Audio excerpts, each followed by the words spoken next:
Hiya, name's Grimith. Welcome to a Let's Get On With It revisit of Star Control 2, the Ur-Quan Masters, a space adventure with action battles created by Fred Ford and Paul Ritchie III.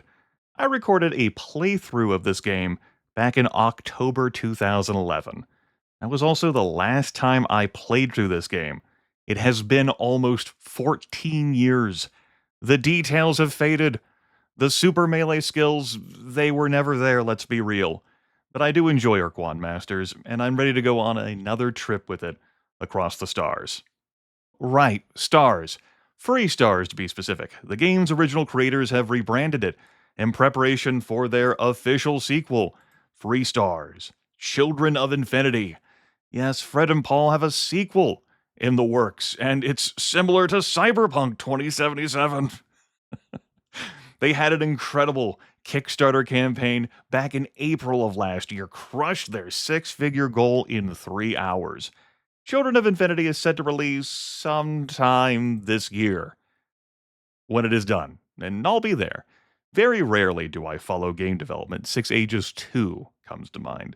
There's thousands of other games I can play, like the Ur-Quan Masters, which is the actual game I'll be playing in this series.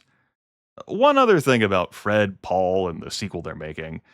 You may remember something about the legal trouble they had with Stardock last decade in getting the sequel made and released. I'll direct you to read about that stuff in Fred and Paul's own words, which I've dug up from their old blog using the Wayback Machine. You can read about their various hurdles from 2017 through 2019, and then the 2019 agreement which cleared the way for what is now named Children of Infinity. I'll provide relevant links in the video description. Now let's actually get back to what I'm doing here. So, the Ur-Quan Masters is a modern port of Star Control 2 which combines features from both the PC and 3DO versions of Star Control 2 using the source code that Fred and Paul openly released in 2002 of the 3DO port of the video game they developed for PC and Accolade published in 1992. But I'm not just playing Ur-Quan Masters. I wanted to try out some different graphics and sounds, so I am trying the Ur-Quan Masters MEGAMOD. I don't know how well this will go. I may fiddle with some settings throughout this series, but I figured I'll try a different visual spin of this lovely game. And it is quite beloved. As an aside, though, if you're going to play the Steam version of Ur-Quan Masters, keep in mind that there are changes to the game. Some of the music tracks have been replaced because the original composer did not want them in a Steam release so widely and legally distributed for free. You can still hear those, though, on the open source stuff. Your mileage is going to vary on that. All right? Thought I'd bring that up. As for this playthrough, I can't swear it will be a perfect one for newcomers and first-timers to the Ur-Quan Masters, but I will try and cater to you. You're going to be hearing so many minutes of voice lore and character interactions. Over an hour? I don't actually know. I will seldomly talk over them. I will also angle to keep my banter with you spoiler light. I may hint or allude to things, but I'll try and stay focused on what my experiences in the game, like the playthrough that is occurring, have revealed. We'll see how well I actually do. Regarding the YouTube comments, I strongly wish for them to be kept clear of spoiler-related material unless it has been revealed already in the series, in which case it's no longer a spoiler. Yes, I know, let's get it out of the way. Someone will write about being a happy camper. In fact, someone already has. Trust me, quantum happy camper. It's cool, no big deal, just ease up on the throttle, yeah? And while you're at it, if you're looking at how I handle the action battles and start to consider throwing your computer into the sun, my gameplay is a skill issue. And your inability to handle my gameplay is a you issue. I'm willing to handle and live with one of those issues. And it's not yours. All right, that's enough of the fucking intro. Let's spin up the game itself. Okay. About to get this game up here. I will note, it is quite verbose. much like myself. I intend to let the game speak. Also, if there are concerns, complaints, rude remarks, slanderous statements about audio balance, make sure you inform me. Or rub the inner thigh of my brain and tell me I've done great. I accept either of these outcomes. We're gonna go for original difficulty. Thanks, MEGAMOD. The Interstellar Frungy League, or Frungy if you prefer, presents...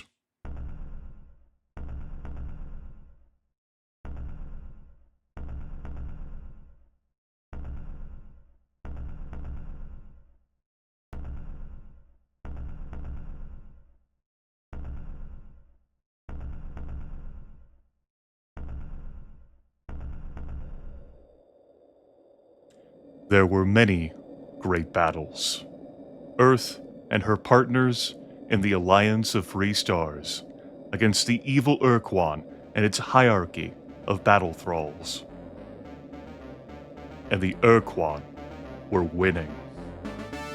Meanwhile, on the edge of the known frontier, an amazing discovery was made. Far beneath the surface of an unexplored alien world. A huge underground city. Filled with the technological wonders of an advanced alien race, the Precursors, and all of the ceiling lamps you could imagine, who vanished 1,000 centuries ago. But then, the main Ur-Quan fleet broke through the Alliance's defensive line, isolating the planet, stranding the scientists 100 light years away from Earth. They waited hopefully for a rescue vessel, which never came.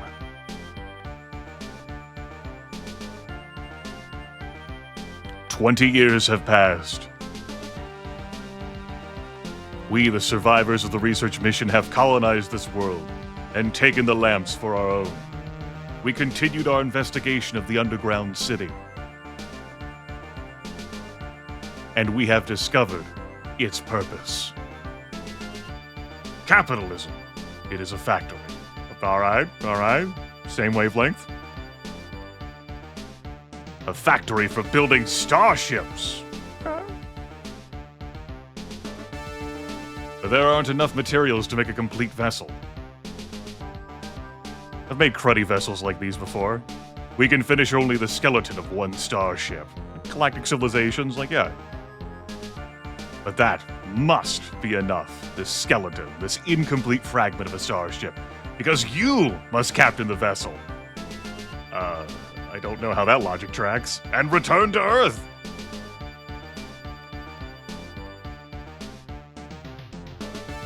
To travel the great distance, you must push through into hyperspace. Find out what has happened over these many years. Tell Earth of our plight. How do you think the captain won this honor? And if the war with the Ur-Quan still rages, or obligation? Fight for Earth and the Alliance as well as you can. Drew Straws? Rochambeau?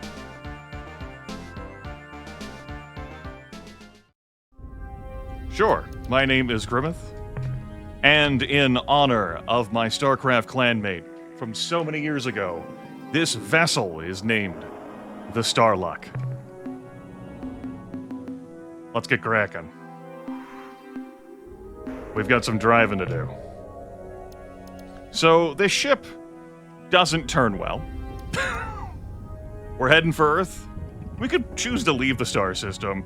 The game has a gentle guide rail to keep you here, though, because it wants you to be here. You don't visit the starbase. Attention, interloper. Heed this recorded message.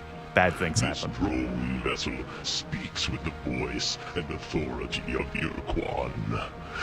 You are trespassing within Ur-Quan space.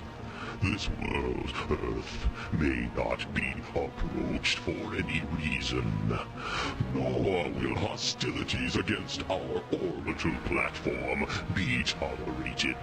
In addition, your ship does not respond to standard hierarchy identification transmissions, and is therefore deemed to be independent. This is not permissible. Only subservience shall be tolerated. This drone now leaves to inform the Ur-Quan of your transgressions.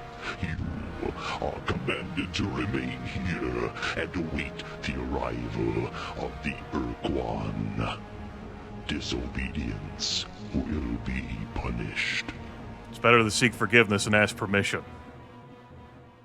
I taught my mom that phrase last year. Apparently that's nothing she had ever heard of. I'm like, yeah, okay, sure thing.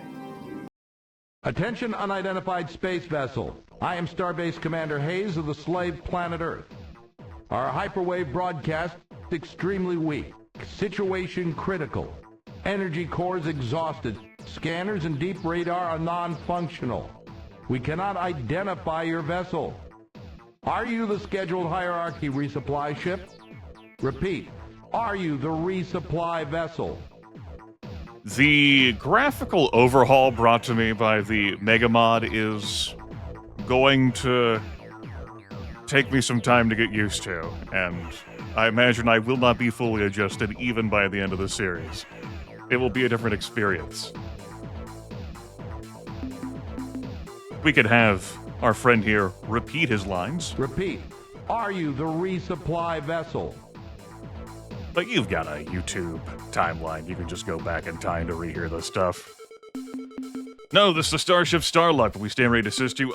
Yes, this is the resupply vessel. What do you need resupplied? Slave planet? Hierarchy resupply vessel? What is going on here? I think my captain here is really out of his fucking depth. This is his maiden voyage. I mean, starship travel has only been theoretical for this guy, right? We haven't had a starship. We just built this one. Although we do have the cruiser. We do have this Earthling cruiser. So maybe not so theoretical. All right, but this guy's still completely out of his league, way over his head. What the fuck is happening? Look, I don't know who you are or why you're here, but right now the only thing I'm worried about is saving the lives of 1,900 men and women aboard this starbase, and right now you're our only hope. I can't keep the transmitter on too much longer. We need the power for heat and air, so if you don't have any radioactives on board your vessel, please get some and bring them back here before it's too late. Where can we get those? The fastest way to get radioactives in this system would be to land on Mercury and scour the surface for deposits of radioactive elements. But be careful. Mercury's a pretty inhospitable place. Watch out for earthquakes and those high temperature areas. Thankfully, this way over his head captain knows the stellar topography of Sol. We will leave now to find the elements you require. Thanks. I'll make sure to mention this the next time I talk with our masters. I'm sure they will reward you. Yeah, it's not ominous at all. All right, let's slowly rotate old Bertha here. Thinking about cutting out some of these space travel-y bits. No! No! No!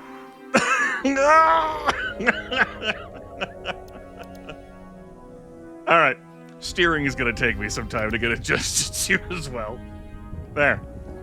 Maybe I won't cut out bits like that, though. Maybe if I cut it out, you could assume I did a great job. This is Mercury. It's pretty warm. Got some tectonics concerns. There are minerals down there. There are no energy there's no energy signatures down there. And there are no biological signatures down there. But the minerals, the radioactives, are what we're here for. And we have a glorious auto scan.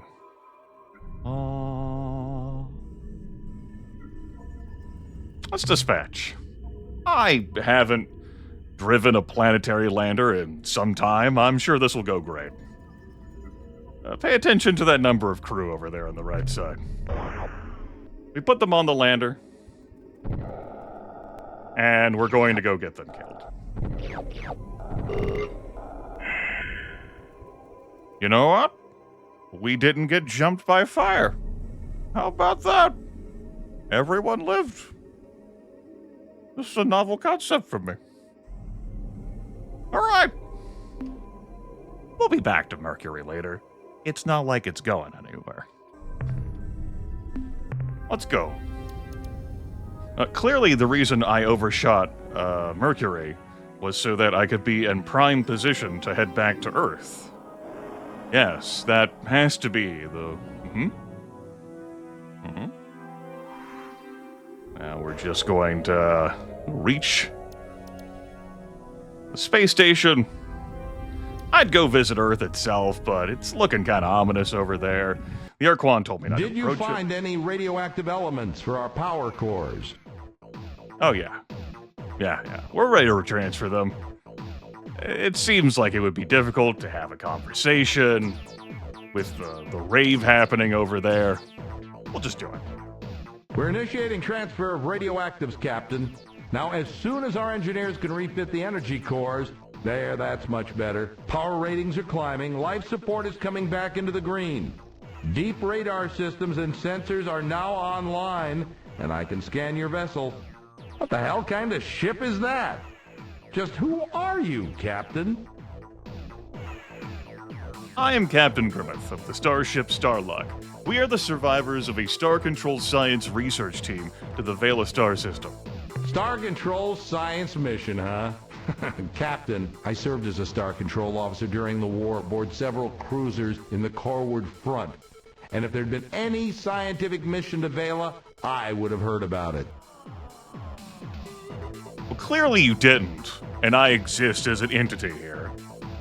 So it was highly secret. You know, come to think of it, there were some rumors that Corridor 9, the Special Operations Division of Star Control, was directing some hush-hush operation near Androsynth Space. The Vela star system, yes, that would be the right direction. So, Captain, if you say it's true, how do you explain that huge alien starship you're flying? And why are you here? What do you want from us? We have returned to Earth to give you the technological secrets of the precursors, and to help you fight the hierarchy. Fight the Ur-Quan. Win back our freedom. I remember having such thoughts myself once, long time ago. That was in the first years after the defeat, when it was still terrifying to look up and see the bloody glow of the pulsating slave shield overhead. Though day and night we gazed up at the impenetrable wall as though the sheer power of our hatred would pull it down. But over the years, I spent so much of my time struggling, down on the surface, under the shield, and then later up here trying to keep the station alive, that I'd forgotten what it means to be free, to hate our Ur-Quan masters. And now here you are, in an alien ship of unknown power, offering me your assistance to fight against the hierarchy again after all these years. Captain, your offer is intriguing. It's tempting to think that with your advanced precursor technology, we can somehow crack the Earth's slave shield and reassemble the Alliance to attack the hierarchy. And this time, win the damn war. Consider the consequences if you should fail. The Ur-Quan won't just punish us here on the station, they'll exact a gruesome retribution on the surface below as well. Before I commit this station to helping you attack the Ur-Quan and accepting the risk of annihilation if we are defeated, I have to make sure that you and your ship have what it takes to oppose the hierarchy. I'll make you a deal. If you can eliminate the alien base on the moon and get rid of that threat at least, I will seriously consider your offer. Okay, you have taken everything way out of proportion, and you've put so many words into my mouth. For starters, this precursor skeleton has minimal combat capabilities. It is technically possible for me to defeat enemies in combat with this, but the stars would have to align, as well as my tugboat. And maybe, just maybe, I could handle the task. that Earthling cruiser next to us. We'll do a better job. Yeah, so defeating the Ur-Quan, overthrowing the hierarchy, ambitious? Ambitious. Way in over my head. What details can you give us about the base on the moon? After the Ur-Quan erected the slave shield around the Earth and established this space station, they decided to leave a contingent of combat ships close to the Earth to keep watch on our planet and confirm that they were obeying the Ur-Quan slave laws. I'm certain they're still out there on the surface of the moon because we can pick up a constant stream of alien broadcasts. Okay, well, we got that covered. We'll go now and deal with them. Be careful, Captain. There are probably a dozen Spathia looters and Ilrath Avengers down there on the lunar surface. I don't know why they haven't come after you yet, but when they do, you'd better have your weapons armed and your thrusters burning hot. Think about it this way. I probably helped them out by dealing with this whole resupply at work.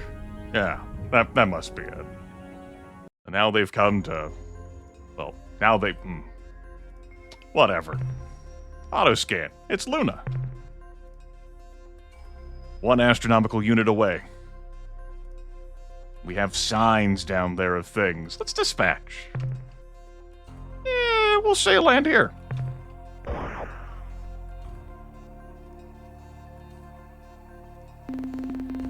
Report from surface. We have discovered an alien base and have explored its interior. The installation must have been abandoned many years ago, but great care has been taken to make it appear active. Life support systems are functioning, fusion generators are at full output, and robotic construction vehicles have been programmed to roam the lunar surface, bulldozing moon dust into random piles. In addition, we have found the installation's hyperwave locked in transmit mode, endlessly playing the same alien recording. Although we cannot translate the message, our Xenotech, Ensign Rigby, believes the message is some kind of alert or mayday broadcast. The base is filled with useful materials and equipment. We will scavenge as much as we can and bring it aboard immediately. End of report. There it goes. We're not going to be able to loot Luna ourselves unless I head back down there and spend more fuel doing so. Well, let's go do so. After all, we, should have had the opportunity to cruise around in a completely safe world. World, I say. I believe it only consumed a half unit of fuel to land down here. Since I'm still at 8 per the reading up there at the top right corner. I pressed the wrong button. That's fine. It's fine. I just wanted to test things out anyway.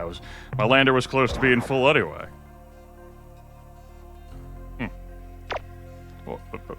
Just like shooting. Important to test these things. Yes, you can destroy these minerals that you pick up, and it looks like Luna may potentially be free. Isn't that thoughtful of the game? It has been 14 years since I've played Star Control 2. The memories are rusty. I gotta get readjusted to controls. I'll figure it out. I have beaten it before multiple times. There are room for plenty of mistakes. Anyway, we're not gaining anything by destroying these robots. But let's leave this world pristine anyway. Ah, a beautiful moon. Gorgeous. Let's go. Well, I gotta go back and tell Commander Hayes about how gloriously successful I was. But we should end the first video here. Don't touch on story stuff that has not come up yet in the recorded series. Leave the comments Spumbler free for viewers whose maiden voyage in this game is here. Alright, this is their first time seeing this. I don't want them to go into the comments and then just, be like, the Ur-Quan killed Dumbledore and Han Solo. It just, like, That's just not comforting or welcoming for them. All right. Be courteous. Damn it. Not to me, then to them. I'm out of here. I'll see you all next time.